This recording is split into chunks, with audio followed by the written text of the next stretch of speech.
সবাইকে স্বাগত জানাচ্ছি নিউজ 24 সংবাদে। পুরো আয়োজনে আপনাদের সঙ্গে আছি আমি আসিফ টিপু। জুলাই আন্দোলনে সংগঠিত মানবতা বিরোধী অপরাধের মামলায় শেখ হাসিনার বিরুদ্ধে 25 দিনে শেষ হয়েছে সাক্ষ্য।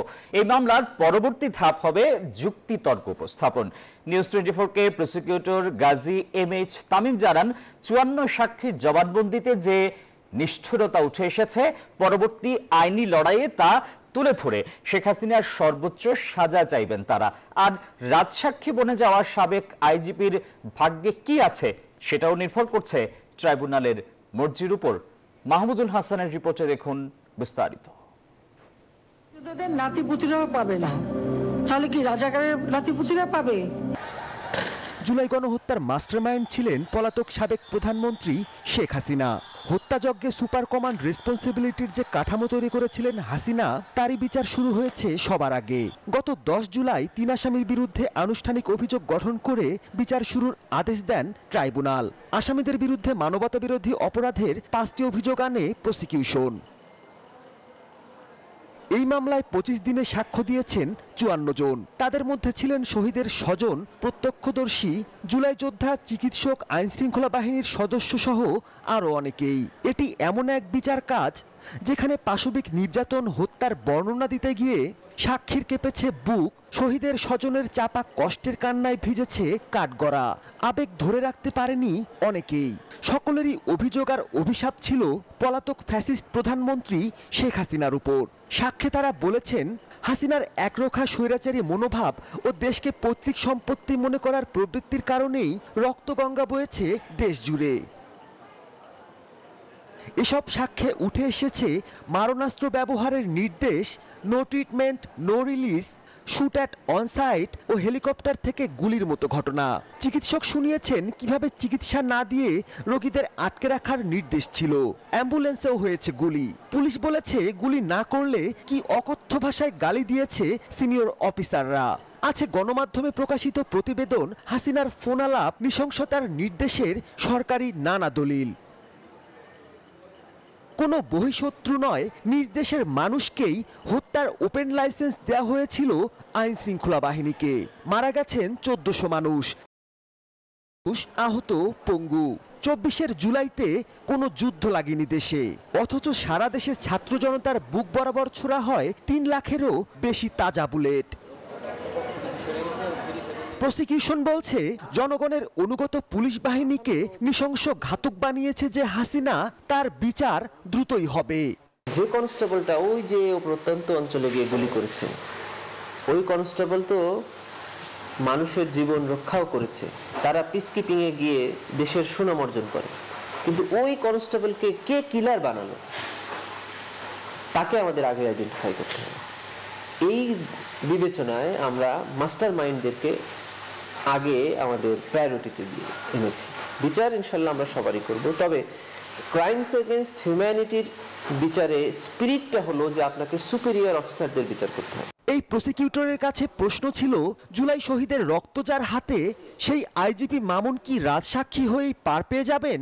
যদি এমন হয় যে ওনার এই বক্তব্যে আরো 20 জন মানুষের অপরাধীদের নাম আসলো, যেটা আমরা তদন্তে এখনো পাইনি, যেটা উনি ছাড়া কেউ জানতো না, তখন আমরা কি এই সুযোগটা নিব না যে হ্যাঁ আরো 20 জন অপরাধী যারা ছাড়া পেয়ে যাচ্ছিল তারা আইনের আওতায় আসে?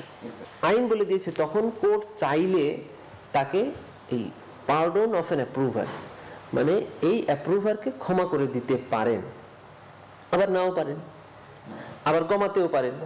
শেখ হাসিনার বিরুদ্ধে সবশেষ সাক্ষীর জেরা হবে সোমবার, তারপরেই শুরু হবে যুক্তিতর্ক উপস্থাপন। দ্রুত দ্বিতীয় পর্ব শেষ হলে ডিসেম্বর নাগাদ এই মামলার রায় দেখতে পারবে দেশের জনগণ, আশা প্রসিকিউশনের।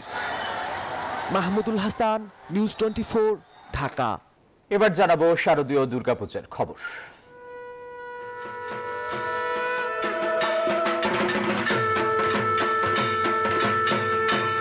শারদীয় দুর্গোৎসবে আজ পালিত হলো পুণ্যতিথিতে মহানবমীর পুজো।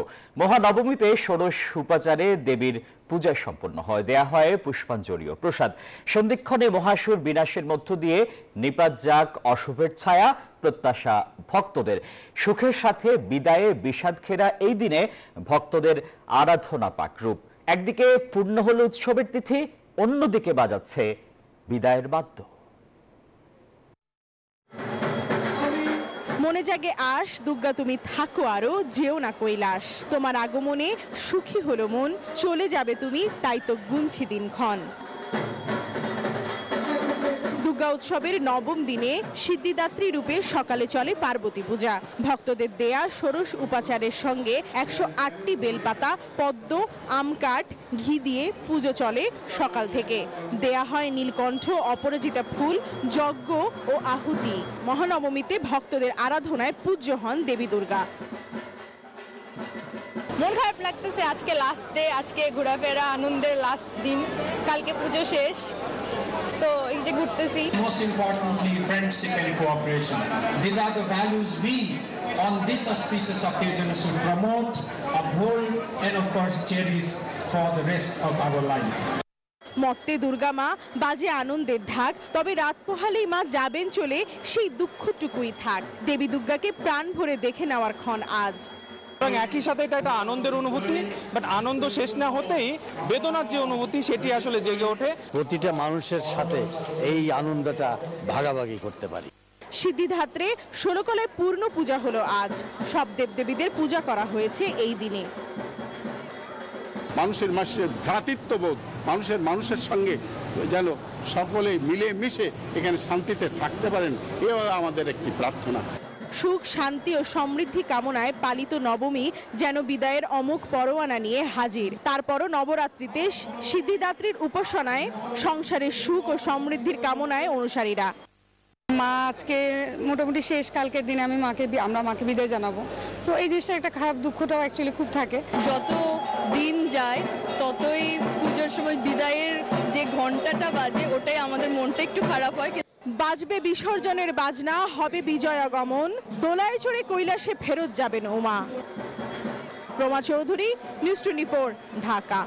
দর্শক, শারদীয় দুর্গোৎসবের আরো খবর জানাবো আপনাদের। ঢাকা ও চট্টগ্রাম থেকে যুক্ত হচ্ছেন সহকর্মীরা। শুরুতেই যাচ্ছে রাজধানীর ঢাকেশ্বরী মন্দিরে, যুক্ত আছেন প্রমা চৌধুরী। প্রমা, ঢাকেশ্বরী মন্দিরে এখন কি অনুষ্ঠান হচ্ছে জানাবেন আমাদের। আসিফ, এই মুহূর্তে ঢাকেশ্বরী পূজা মণ্ডপে কিন্তু ভোগ প্রসাদ বন্টন চলছে এবং এই প্রসাদ কিন্তু ভক্তরা স্বেচ্ছায় গ্রহণ করছেন এবং নিজেদের মতো করে খাচ্ছেন। আরেকটি বিষয় জানিয়ে রাখতে চাই যে এই মুহূর্তে কিন্তু ঠিক 2:30টার সময় কিন্তু তিথি শেষ হয়ে যাবে এবং বিদায়ের বাদ্য বাজতে থাকবে। আমরা জানি যে মার একদিন এই রাত পোহালেই কিন্তু কালকে মা চলে যাবেন দেবী দুর্গা, সেই কারণেই কিন্তু বিষাদের সুর বাজতে থাকবে, বিষাদের বাদ্য, এবং সন্ধ্যায় আসলে মহা আরতি এবং তার পাশাপাশি ধুনুচি নৃত্য হবে। এবং আরেকটি বিষয় জানিয়ে রাখতে চাই, বুধবার ঢাকেশ্বরী পূজা মণ্ডপে সকাল 9টা থেকে শুরু হওয়া যে তিথি, মহানবমীর তিথি, মহানবমীর পুজো, সেটি কিন্তু শেষ হয়েছে 10টার দিকে। এরপরে 11টা পর্যন্ত পুষ্পাঞ্জলি বন্টন এবং তারপরে সকল ভক্তদেরকে আরাধনার সুযোগ করে দেওয়া হয়েছে। এবং এই মুহূর্তে আসলে আমরা দেখেছি সকালে যেহেতু বৃষ্টি ছিল, সেই সময় কিন্তু ভক্তদের তেমন কোনো আনাগোনা ছিল না, একদমই নেই বললে চলে। এই মুহূর্তে কিন্তু কানায় কানায় পূর্ণ ঢাকেশ্বরী পূজা মণ্ডপ এবং অনেক ভক্তদের সমাগম, সকলে আসছেন এবং গণ যেই প্রসাদ আছে সেটি নিচ্ছেন এবং গণপ্রসাদ থেকে নিজেদের তুষ্ট করছেন। এবং আরেকটি বিষয় জানিয়ে রাখতে চাই যে বিকেলে কিন্তু আরও কিছু আয়োজন আছে। দেবীর বিদায়ের সূচনা হিসাবে এই দিনটির বিশেষ তাৎপর্য রয়েছে। দশমীতে দেবী দুর্গার কৈলাসে স্বামী গৃহে ফিরে যাবেন, তাই তো আসলে এত সুখের মাঝেও দুঃখের বাদ্য বাজছে। আর আরেকটি বিষয় বলতে চাই যে গতকাল অষ্টমী তিথি শেষ হওয়ার পরেই ঠিক সন্ধিক্ষণে কিন্তু নবমী যেই আয়োজন সেটি কিন্তু শুরু হয়ে গেছে এবং মহিষাসুর দমন হয়েছে পৌরাণিক যেই শাস্ত্র আছে সেই অনুযায়ী, এবং সেই কারণেই একটি সুখ এবং দুঃখ হচ্ছে কালকে দেবীমা বিদায় হবেন। এই ছিল আমার হাতে পাওয়া ঢাকেশ্বরী পূজা মণ্ডপ থেকে সর্বশেষ খবরাখবর। আমাদের আরেক সহকর্মী আছেন চট্টগ্রামে, চলে যাচ্ছে সেখানে, নয়ন বড়ুয়া জয়। তিনি জানাবেন চট্টগ্রামে এই মুহূর্তে মহানবমীর কি কি আয়োজন চলছে।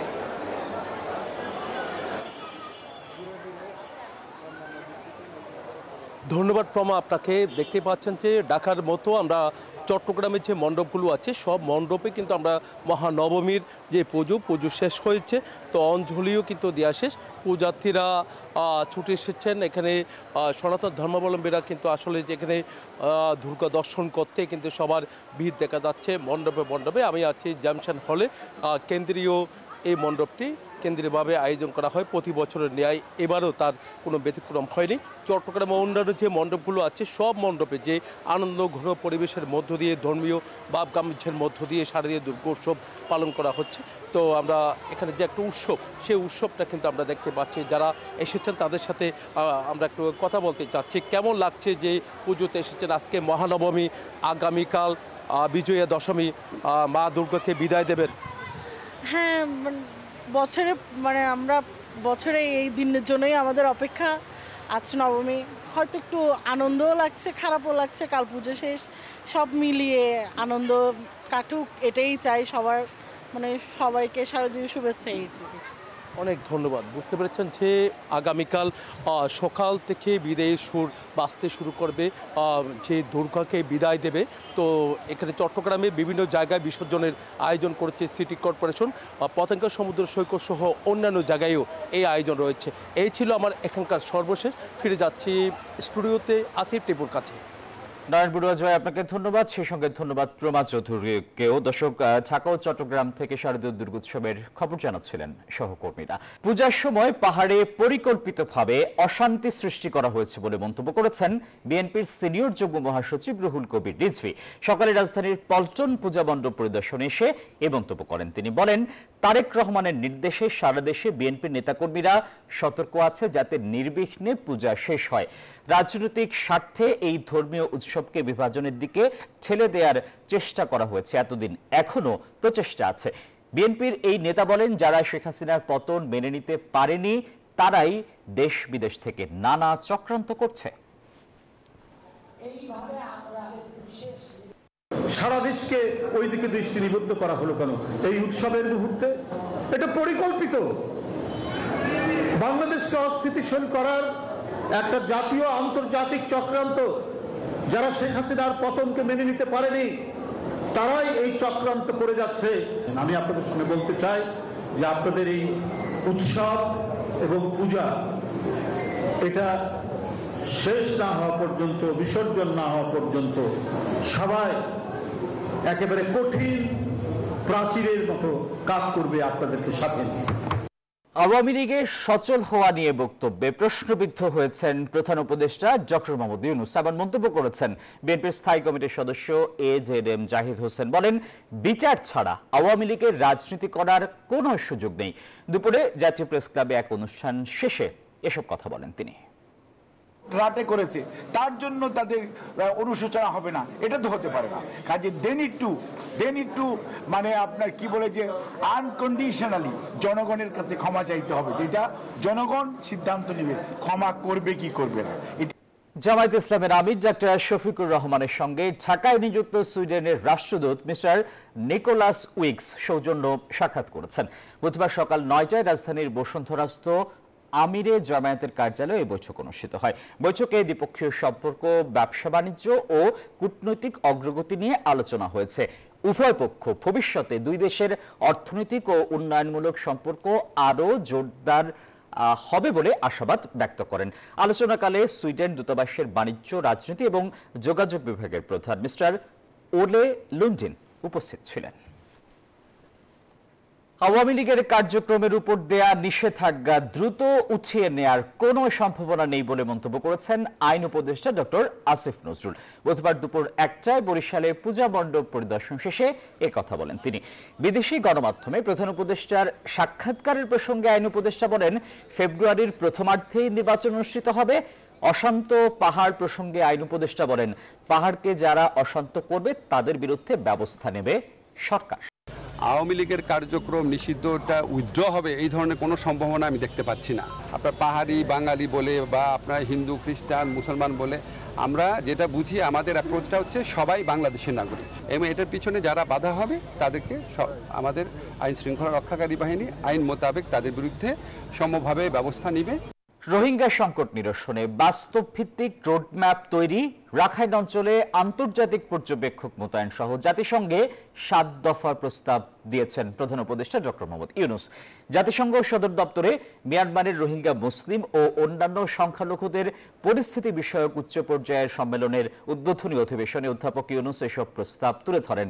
রোহিঙ্গা প্রত্যাবাসনকে আর ঝুলিয়ে রাখা যাবে না মন্তব্য করে মিয়ানমার সরকার ও আরাকান আর্মিকে সম্মিলিতভাবে চাপ প্রয়োগে বিশ্ব নেতাদের প্রতি আহ্বান জানান ডক্টর ইউনূস। যুক্তরাষ্ট্রের নিউ ইয়র্ক থেকে মারুফা রহমানের রিপোর্ট। মঙ্গলবার নিউ ইয়র্কের জাতিসংঘ সদর দপ্তরের জেনারেল অ্যাসেম্বলি হলে মিয়ানমারে রোহিঙ্গা মুসলিম ও অন্যান্য সংখ্যালঘুদের পরিস্থিতি নিয়ে উচ্চ পর্যায়ের এই সম্মেলনে ৭৫টি দেশ ও সংস্থার প্রতিনিধি অংশ নেন। তারা বক্তব্যে মিয়ানমারের সহিংসতা বন্ধ এবং রোহিঙ্গাদের সম্মানজনক প্রত্যাবাসনের পক্ষে জোরালো মত তুলে ধরেন। Situation in Myanmar, particularly the plight of the Rohingyas and other minorities, must be reversed. The Rohingya tragedy is inseparable from Myanmar's crisis. Therefore, lasting peace can only be achieved by addressing root causes through inclusive dialogue. প্রধান উপদেষ্টা অধ্যাপক ইউনূস তার বক্তব্যে বলেন, রোহিঙ্গা গণহত্যার 8 বছর পেরিয়ে গেলেও তাদের দুর্দশা কমেনি, বরং সংকট নিরসনের পদক্ষেপ যেমন অনুপস্থিত তেমনি বিপজ্জনকভাবে কমছে আন্তর্জাতিক সহায়তা। Initiatives to end the crisis are lacking. International funding faces alarming shortfalls. Rohingya crisis originated in Myanmar. Its solution lies in Myanmar. Rohingya প্রত্যাবাসন প্রক্রিয়াকে আর আটকে রাখা যাবে না উল্লেখ করে মিয়ানমার সরকার ও আরাকান আর্মির উপর চাপ তৈরি করতে বিশ্ব নেতাদের আহ্বান জানান প্রধান উপদেষ্টা। The international community must put effective pressure on Myanmar and the Arakan army to immediately stop persecution of the Rohingyas and start working for their expeditious repatriation to Rakhine. Rohingya সংকট সমাধানে পূর্ণাঙ্গ রোডম্যাপ প্রণয়ন সহ 7 দফা প্রস্তাব তুলে ধরেন doctor Yunus. I propose the following actions by the international community. First, devise a practical roadmap for safe, dignified repatriation of the Rohingyas with reasonable and stabilization of Rakhine. Rohingya ইস্যুতে আন্তর্জাতিক যে কোনো পদক্ষেপে বাংলাদেশ সর্বাত্মক সমর্থন দেবে বলেও জানান প্রধান উপদেষ্টা। রোহিঙ্গা সংকট সমাধানে আন্তর্জাতিক বিশ্বকে 7 দফা প্রস্তাব দিয়েছেন বাংলাদেশের অন্তর্বর্তীকালীন সরকারের প্রধান উপদেষ্টা প্রফেসর মোহাম্মদ ইউনূস। তিনি বলেছেন, এই সংকটের শুরু হয়েছে মিয়ানমারে, যার সমাধানও মিয়ানমারের মধ্যেই আছে। সেক্ষেত্রে এখানে উপস্থিত আন্তর্জাতিক সম্প্রদায়কে তিনি বলেছেন, এই সমস্যার সমাধানে দ্রুত পদক্ষেপ নিতে সকলকে এগিয়ে আসতে। মারুফা রহমান, নিউজ 24, জাতিসংঘ, নিউ ইয়র্ক, যুক্তরাষ্ট্র। রাতভর বৃষ্টিপাতে জলাবদ্ধতা সৃষ্টি হয় রাজধানীর বেশ কিছু গুরুত্বপূর্ণ সড়কে। বুধবার ভোরে কাজে বের হয়ে বিপাকে পড়েন অনেকেই। জলাবদ্ধতার ফলে সড়কে চলতে গিয়ে বিকল হয়ে পড়ে বেশ কিছু যানবাহন। আবহাওয়া অফিস বলছে, লঘুচাপের কারণে গত 24 ঘন্টায় ঢাকায় 206 মিলিমিটার বৃষ্টিপাত হয়েছে। অব্যাহত থাকতে পারে আরও 3 দিন। মঙ্গলবার রাতভর বজ্রপাত সহ ভারী বৃষ্টিতে রাজধানীর বিভিন্ন স্থানে সৃষ্টি হয় জলাবদ্ধতা। পূজার ছুটি থাকায় রাস্তাঘাটে যানজট কম থাকলেও বিভিন্ন প্রয়োজনে কর্মক্ষেত্রে কিংবা ছুটিতে বাড়ির উদ্দেশ্যে রওনা দিয়ে বিপাকে পড়েন অনেকেই। যখনই বৃষ্টি আসে এই জায়গাটা ভরপুর পানি ভরে যায়, কিন্তু কারো নজরই পড়ে না। দোকানের ভিতরে অনেক পানি ঢুকে গেছে আর অনেক মাল জিনিসের ক্ষতি হয়েছে। সড়কে যানবাহন কম হলেও জলাবদ্ধতায় ভোরেই রাজধানীর বেশ কিছু রাস্তায় সৃষ্টি হয় যানজট। ভারী বৃষ্টিপাতের মধ্যে চলাচলের সময় ইঞ্জিনে পানি ঢুকে বিকল হয়ে পড়ে বেশ কিছু গাড়ি। হাঁটুমান পানি থাকে, মানুষ কোনো ঢুকতে পারে না, মার্কেট গাড়ি নিয়ে আসতে পারে না, এই অবস্থা। হাঁটা চলা করতে পারেন না, ব্যবসা তো দূরের কথা। আবহাওয়া অফিস বলছে, লঘুচাপের কারণে গত 24 ঘন্টায় ঢাকায় 206 মিলিমিটার বৃষ্টিপাত হয়েছে। অব্যাহত থাকতে পারে আরও 3 দিন। আগামী 72 ঘন্টার মধ্যে বিশেষ করে চট্টগ্রাম, রাজশাহী, খুলনা, বরিশাল, ঢাকা, সিলেট, ময়মনসিংহ অর্থাৎ সকল বিভাগের কিছু কিছু জায়গায় অস্থায়ীভাবে দমকা বাতাস বা বজ্রবৃষ্টি হতে পারে। জলাবদ্ধতার এই চিরচেনা সমস্যা সমাধানে কার্যকরী পদক্ষেপ নেওয়ার দাবি সবার। জুবায়ের সানি, নিউজ 24, ঢাকা। দর্শক, রাজধানীর নিউ মার্কেট এলাকা থেকে সরাসরি যুক্ত আছেন সহকর্মী জুবায়ের সানি। জানবো তার কাছ থেকে আরো খবর। সানি, নিউ মার্কেট এলাকায় কি চিত্র দেখছেন এখন? জলাবদ্ধতা এখনো রয়েছে কিনা? নিষ্কাশনে সিটি কর্পোরেশনের পক্ষ থেকে কি উদ্যোগ নেওয়া হয়েছে? ধন্যবাদ আসিফ টুকু। বৃষ্টি সকাল থেকে আর হয়নি, কিন্তু তারপরও এই নিউ মার্কেট এলাকায় যদি আমি বলি, আমরা সকাল থেকে এখানে যেটি দেখেছি যে হাঁটু সমান পানি ছিল, এখন সে পানি কিছুটা কমলেও দেখতে পাচ্ছেন যে তা আসলে খুব দুর্ভোগের সৃষ্টি করছে। কারণ যেহেতু ছুটির দিন, অনেকেই নিউ মার্কেটে আসছেন, তারা কিন্তু বেশ দুর্ভোগে পড়েছেন এই পানির জন্য। সিটি কর্পোরেশন চেষ্টা করছে, আমরা দেখতে পাচ্ছি যে এখানে যে ম্যানহোলগুলো রয়েছে সেগুলো পরিষ্কার করে পানি যেন দ্রুত নিষ্কাশন করা যায় তার চেষ্টা তারা করছেন। কিন্তু অনেকটাই পানি কমেছে, কিন্তু এখনো যে পানি রয়েছে সেটা কিন্তু আসলে দুর্ভোগের জন্য যথেষ্ট। আজকের যেহেতু নবমী এবং আগামীকাল দশমী, দুদিনই সরকারি ছুটি রয়েছে, অনেকেই দেশের বাড়ি যাচ্ছেন, নানা কাজে বের হয়েছেন, তারা কিন্তু বেশ দুর্ভোগে পড়েছেন এই রাতভর যে বৃষ্টি হয়েছিল সে কারণে যে জলাবদ্ধতা। কিন্তু আরেকটি বিষয়, আবহাওয়া দপ্তর বলছে যে আগামী 3 দিন এ ধরনের ভারী বৃষ্টিপাত হতে পারে। গত 24 ঘন্টায় কিন্তু শুধু ঢাকাতেই 206 মিলিমিটার বৃষ্টিপাত হয়েছে, এবং এই মাত্রা যদি বজায় থাকে তাহলে বলা যায় যে আগামী 2-3 দিনই যে ছুটির যে আমেজটি সেটি কিন্তু মানুষকে বেশ দুর্ভোগেই পড়তে হবে, কারণ যদি এই জলাবদ্ধতা এমন থাকে। আমরা দেখছিলাম যে ম্যানহোলগুলো রয়েছে সেগুলোতে কিন্তু আসলে পয়ঃনিষ্কাশনের যে অবস্থা সেটি কিন্তু আসলে খুবই খারাপ অবস্থা। সেখানে প্রচুর ময়লা জমে রয়েছে, সেগুলো এখন পরিষ্কার করে এই পানিগুলো দ্রুত সরানোর জন্য সিটি কর্পোরেশনের পক্ষ থেকে কিন্তু চেষ্টা করা হচ্ছে, কিন্তু সেটি এখনও সম্ভব হয়নি। তাই এই নিউ মার্কেট এলাকায় কিন্তু এখনও বেশ দুর্ভোগ রয়েছে বলা যায়। তো এই ছিল আমার কাছে নিউ মার্কেট থেকে সর্বশেষ তথ্য। সানি, আপনাকে ধন্যবাদ। দর্শক, রাজধানীর নিউ মার্কেট এলাকা থেকে জানাচ্ছিলেন সহকর্মী জুবায়ের সানি। শারদীয় দুর্গাপূজা ও দাবি মেনে নেওয়ার আশ্বাসে মঙ্গলবার রাত 11টা থেকে আগামী 5 অক্টোবর পর্যন্ত অবরোধ কর্মসূচি স্থগিত করেছে খাগড়াছড়ি যুগ্ম ছাত্র জনতা। যুগ্ম ছাত্র জনতার মিডিয়া সেল থেকে সামাজিক যোগাযোগ মাধ্যম ফেসবুকে এই তথ্য জানানো হয়। অবশ্য নাগরিকদের নিরাপত্তায় এখনো 144 ধারা বলবৎ রেখেছে জেলা প্রশাসন। জেলা প্রশাসক ABM ইফতেকারুল ইসলাম খন্দকার জানান, আইন শৃঙ্খলা পরিস্থিতির দিকে নজর রেখেই জারি আছে 144 ধারা। তবে শহরে যানবাহন চলছে, একই সাথে দূরপাল্লার যানগুলো সকাল 9টা থেকে ছেড়ে গেছে, খুলেছে দোকানপাটও। দেশের খাগড়াছড়ির সার্বিক পরিস্থিতি নিয়ে আরো তথ্য জানাতে সরাসরি যুক্ত হচ্ছেন সহকর্মী জহুরুল আলম। জহুরুল, ছবিতে আমরা যেমনটা দেখছিলাম কিছুটা খাগড়াছড়ি শহরের পরিস্থিতি স্বাভাবিক হয়ে আসছে, যদিও এখনো 144 ধারা জারি রেখেছে জেলা প্রশাসন। সব মিলিয়ে কেমন দেখছেন খাগড়াছড়ির পরিস্থিতি? এখন আইন শৃঙ্খলা পরিস্থিতির অবনতি হওয়ার কোনো আশঙ্কা রয়েছে কিনা? ধন্যবাদ আসিফ আপনাকে। খাগড়াছড়ির পরিস্থিতি নিয়ে আপনি যেমনটা বলেছেন, এখানে পরিস্থিতি স্বাভাবিক হতে শুরু করেছে।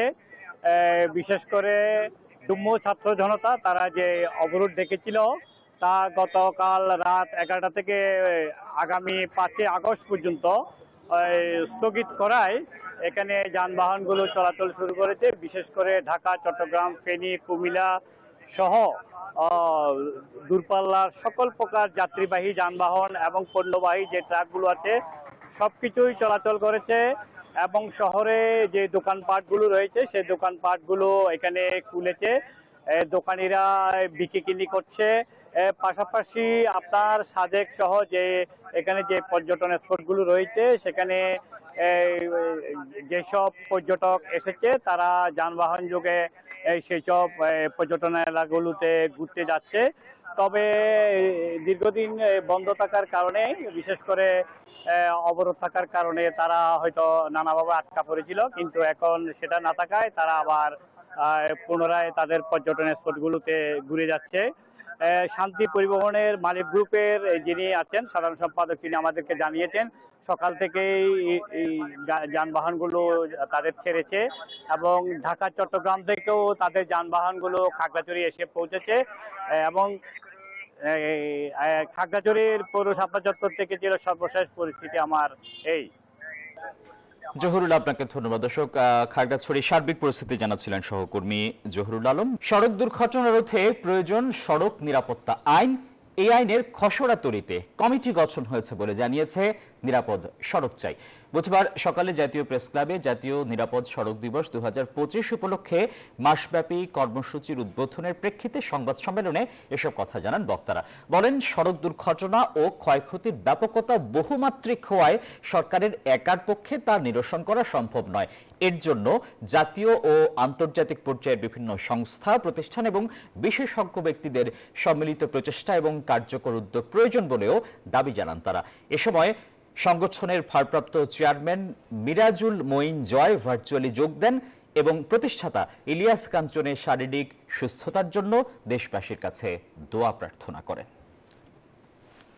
জাতীয় নিরাপদ সড়ক দিবসের প্রতিপাদ্য একটি বিষয় চূড়ান্ত হওয়ার পর্যায়ে রয়েছে, যার আলোকে সরকারি উদ্যোগে এবং আমাদের সংগঠনের পক্ষ থেকে সচেতনতামূলক ও শিক্ষণীয় নানা কর্মসূচি পালিত হবে। কফি খাওয়ার উপকারিতা বা ক্ষতিকর দিক নিয়ে অনেক কিছুই বলা যায়। আজ বিশ্ব কফি দিবসে না হয় একটু ভিন্ন গল্প বলি আপনাদের। কাজের চাপ, বিষণ্ণতা কিংবা মন খারাপ, এক কাপ কফি নিমিষেই আপনার মনকে চাঙ্গা করে তুলতে পারে। এই কফির সতেজতা এখন শহর থেকে গ্রামে ছড়িয়ে পড়েছে। কফি পান এখন তরুণ প্রজন্মের কাছে এক নতুন ট্রেন্ড। কফি খাওয়া এখন শুধু বিলাসিতা নয়, অর্থনীতির চাকাও ফুলে ফেঁপে উঠেছে কফির আবর্তে। কফি দিবসে এ নিয়ে থাকছে মাসুদ সুমনের রিপোর্ট। এক কাপ পানিতে এক টুকরো শসা রাখলে পানির কোনো পরিবর্তন নেই, কিন্তু এক কাপ পানিতে এক চামচ কফির দানা সহজেই মিশে যায়, বদলে দেয় রং, বদলে দেয় চারপাশ।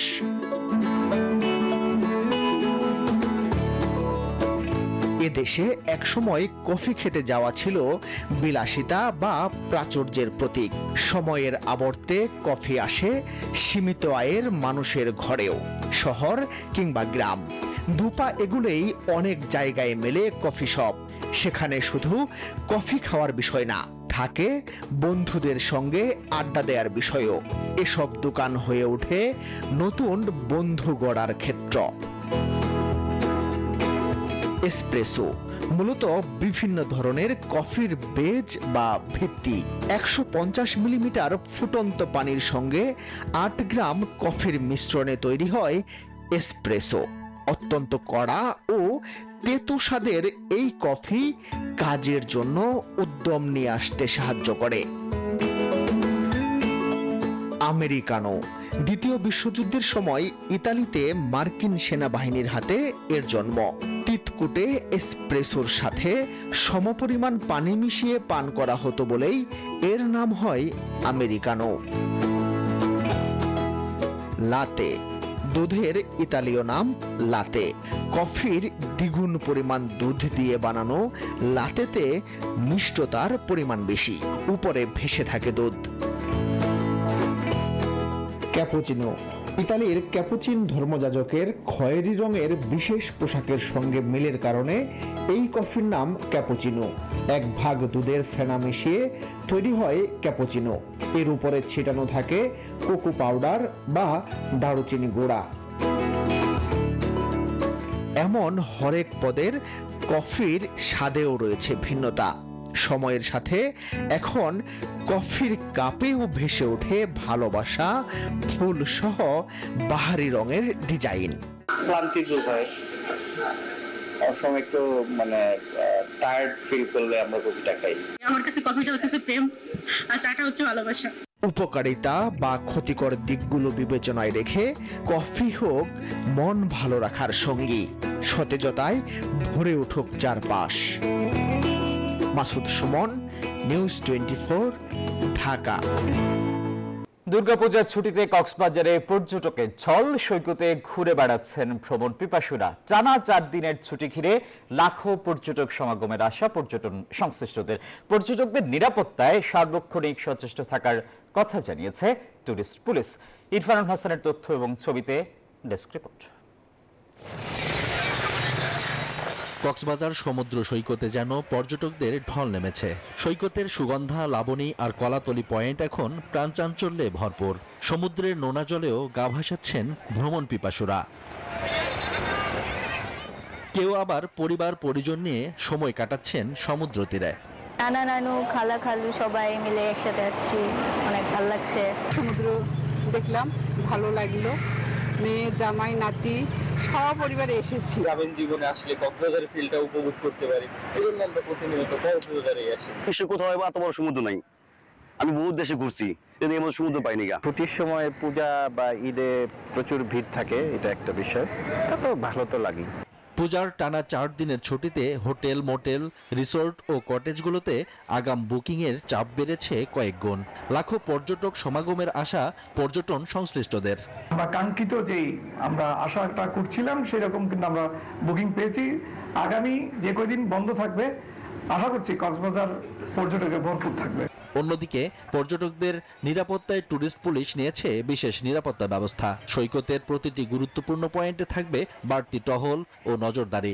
চলতেছে, বিশেষ টিম অভিযান চলতেছে, আর 1 তারিখ থেকে 4 তারিখ পর্যন্ত আরেকটা আমাদের স্পেশাল 3টা টিম নামবে, টহল বেড়ে যাবে এবং আমাদের গোয়েন্দার নজরদারি আরো বেড়ে যাবে। টানা ছুটিতে উৎসবের আমেজে ভাসবে সমুদ্র সৈকত, ঘুরে দাঁড়াবে পর্যটন খাত, এমনটাই প্রত্যাশা সংশ্লিষ্টদের। Desk report, news 24। এদিকে আজ থেকে পর্যটকদের জন্য উন্মুক্ত হচ্ছে বান্দরবানের রুমার কেওক্রাডং পর্যটন কেন্দ্র। এ বিষয়ে বান্দরবানের জেলা প্রশাসন কেওক্রাডং পর্বত ভ্রমণে পর্যটকদের জন্য 6টি শর্তাবলী আরোপ করে একটি গণবিজ্ঞপ্তি জারি করেছে। এদিকে দীর্ঘদিন পরে কেওক্রাডংয়ে পর্যটক ভ্রমণের অনুমতি মেলায় পর্যটন ব্যবসায়ীদের মনে আনন্দ বিরাজ করছে। সেই অনুযায়ী পর্যটকবাহী যানবাহন এবং খাবার হোটেল সহ পর্যটন সংশ্লিষ্টরা নতুনভাবে পরিকল্পনা করছেন। ফিলিপাইনে শক্তিশালী ভূমিকম্পে অন্তত 70 জনের মৃত্যু হয়েছে। এতে দ্বীপটির বিভিন্ন সড়ক ব্যাপক ক্ষতিগ্রস্ত হয়েছে এবং ধসে পড়েছে বহু ভবন। সেবু শহর সহ আশপাশের এলাকায় বিদ্যুৎ সংযোগ বিচ্ছিন্ন হয়ে গেছে। হতাহতের সংখ্যা আরও বাড়তে পারে বলে আশঙ্কা করা হচ্ছে। এদিকে ভূমিকম্পের পর দুর্যোগ পরিস্থিতি ঘোষণা করেছে স্থানীয় প্রশাসন। স্থানীয় সময় মঙ্গলবার রাত 10টার দিকে ফিলিপাইনের মধ্যাঞ্চলীয় সেবু দ্বীপে আঘাত হানে শক্তিশালী ভূমিকম্প। ভূমিকম্পের পরপরই রাস্তায় নেমে আসে বহু মানুষ। এরপরই শুরু হয় আফটারশক। শতাধিক আফটারশকে আতঙ্কিত হয়ে পড়েন অধিবাসীরা। মার্কিন ভূতাত্ত্বিক জরিপ সংস্থা ইউএসজিএস জানিয়েছে ভূমিকম্পটির উৎপত্তি স্থল ছিল মাত্র 10 কিলোমিটার গভীরে। ভূমিকম্পটি সেবু দ্বীপের উত্তরাঞ্চলে প্রায় 90,000 বাসিন্দা শহর বোগোর কাছে আঘাত হানে। ভয়াবহ কম্পনে দ্বীপটির অনেক ভবন ও সেতু ধসে পড়ে ধ্বংসস্তূপে পরিণত হয়।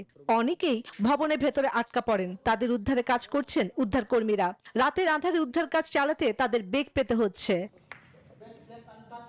সেবু দ্বীপের হাসপাতালগুলো আহতদের উপচে পড়া ভিড়। তাদের চিকিৎসা দিতে হিমশিম অবস্থা স্বাস্থ্যকর্মীদের। জায়গা না হওয়ায় অনেক আহতকে অন্য শহরে হাসপাতালে পাঠানো হয়েছে। প্রথম দিকে আফটারশক আতঙ্কে অনেক রোগীকে হাসপাতালে বাইরে রেখে চিকিৎসা সেবা দেওয়া হয়।